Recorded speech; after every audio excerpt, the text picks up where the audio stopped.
الحمدللہ والصلاة والسلام علی رسول اللہ وعلی آلہ وصحبہ ومن محترم بھائیو، السلام علیکم ورحمۃ اللہ وبرکاتہ۔ آج ہم سورہ المزمل سے آیت نمبر 15 سے لے کر آیت نمبر 19 تک پڑھیں گے۔ اللہ تعالیٰ فرماتا ہے: اعوذ باللہ من الشیطان الرجیم، بسم اللہ الرحمن الرحیم، انا ارسلنا الیکم رسولا شاہدا علیکم کما ارسلنا الی فرعون رسولا۔ ہم نے تمہارے پاس ایک ایسا رسول بھیجا ہے جو تم پر گواہ ہے، جیسا کہ ہم نے فرعون کے پاس ایک رسول بھیجا تھا۔ اللہ تعالیٰ نے پیارے نبی محمد الرسول اللہ صلی اللہ علیہ وسلم کو ساری امت پر، ساری انسانیت پر گواہ بنا کر بھیجا، جیسا کہ اللہ تعالیٰ دوسری آیت میں فرماتا ہے: وَكَذَلِكَ جَعَلْنَاكُمْ أُمَّةً وَسَطًا لِتَكُونُوا شُهَدَاءَ عَلَى النَّاسِ وَيَكُونَ الرَّسُولُ عَلَيْكُمْ شَهِيدًا۔ ویسے ہی ہم نے تمہیں معتدل امت بنایا ہے تاکہ تم لوگوں پر گواہ بنو اور رسول تم پر گواہ بنیں گے۔ کس چیز کی گواہی دیں گے اللہ کے نبی صلی اللہ علیہ وسلم؟ اس چیز کی گواہی دیں گے کہ ہم نے رسالت کا حق ادا کر دیا، اور کن لوگوں نے اس پیغام کو اپنایا اور کن لوگوں نے نہیں اپنایا اس کی بھی صراحت کر دیں گے۔ گویا کہ اس آیت میں دراصل اللہ رب العالمین نے اس بات کی وضاحت کی ہے کہ اللہ کے نبی صلی اللہ علیہ وسلم انسانیت کے خلاف کل قیامت کے دن گواہی دینے والے ہیں۔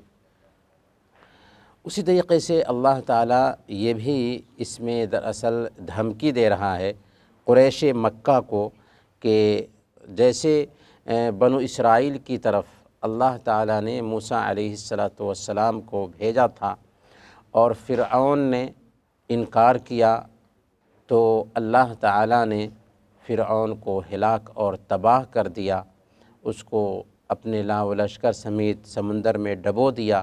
بالکل یہی انجام اے قریش کے لوگوں تمہارا بھی ہو سکتا ہے۔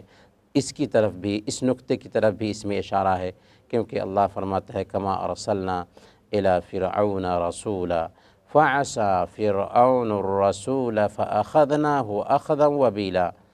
فرعون نے اس رسول کی نافرمانی کی تو ہم نے اس کی بہت ہی سخت گرفت کی، بہت ہی سخت اس کو پکڑ لیا۔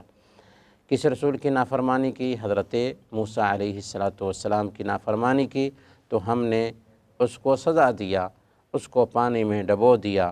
تو اے قریش کے لوگوں، تم بھی اگر نبی کی مخالفت کرو گے اور نبی کے طریقے کے خلاف چلو گے تو جو انجام فرعونیوں کا ہوا وہی انجام تمہارا بھی ہو سکتا ہے۔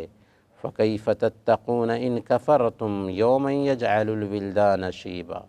اگر تم نے انکار کیا، کفر کا راستہ اختیار کیا، تو اس دن کیسے بچ سکو گے جو دن بچوں کو بوڑھا بنا دے گا۔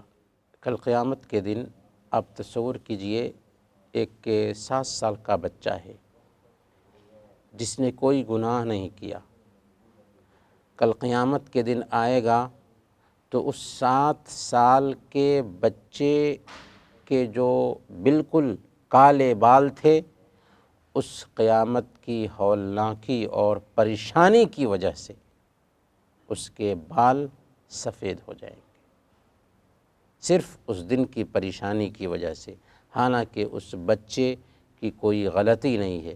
تو اس سے آپ اندازہ لگائیں کہ کل قیامت کے دن کی کیسی ہیبت ہوگی، کیسی خطرناکی ہوگی۔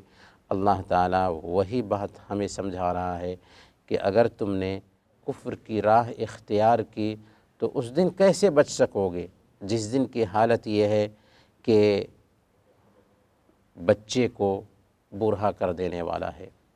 صحیح بخاری کی روایت میں آتا ہے، اللہ کے نبی صلی اللہ علیہ وسلم نے بیان فرمایا کہ کل قیامت کے دن اللہ تعالی حضرت آدم علیہ السلام سے کہے گا کہ اے آدم، آپ اپنی اولاد سے جہنمیوں کو نکالیے۔ حضرت آدم علیہ السلام پوچھیں گے کہ اے اللہ، کتنی تعداد میں نکالوں؟ تو اللہ تعالیٰ فرمائیں گے کہ ہر 1000 میں سے 999۔ تو یہ سن کر کے حضرت آدم علیہ السلام پریشان ہو جائیں گے، اور آپ کے جو ماننے والے ہیں وہ آپ کی اولاد وہ پریشان ہو جائے گی۔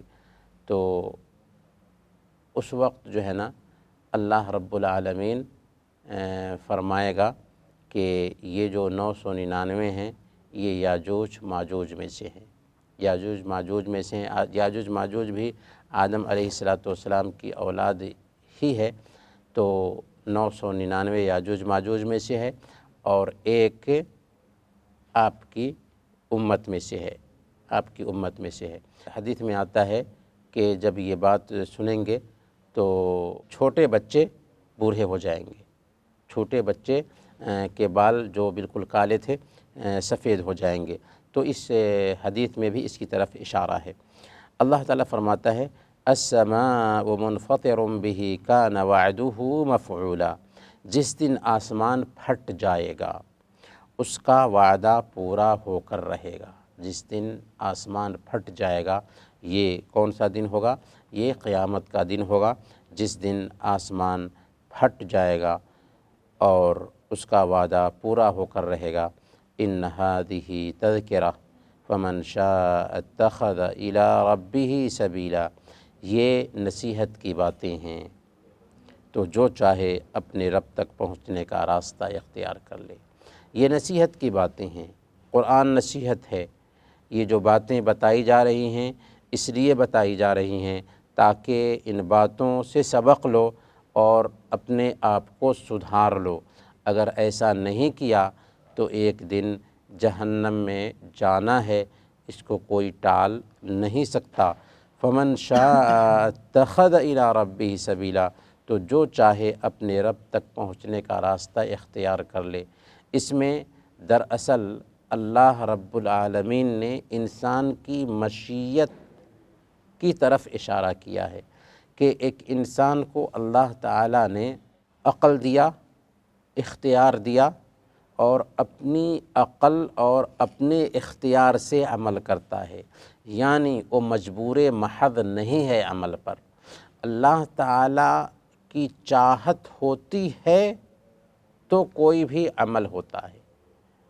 اللہ تعالیٰ نے انسان کو بھی پیدا کیا ہے، اس کے عمل کو بھی پیدا کیا ہے۔ اللہ کی چاہت کے بغیر کچھ بھی نہیں ہوتا، لیکن اس کے باوجود اللہ نے انسان کو مجبور نہیں کیا۔ انسان اپنے اختیار سے عمل کرتا ہے، کیونکہ اللہ تعالیٰ نے اس کو عقل دیا ہے، اس کو اختیار دیا ہے، لیکن وہ اپنے عمل کا خالق نہیں بلکہ اللہ رب العالمین ہی اس کے عمل کا خالق ہے، پر وہ جو کچھ بھی کرتا ہے اپنے اختیار سے کرتا ہے۔ اسی لیے اس سے اختیار کی بنیاد پر کیے گئے عمل پر اس کو یا تو اس کا انعام ملتا ہے یا اس کو اس کی سزا ملتی ہے۔ اسی لیے اللہ نے کہا فمن شاء اتخذ الی ربہ سبیلا، تو جو چاہے اپنے رب تک پہنچنے کا راستہ اختیار کر لے۔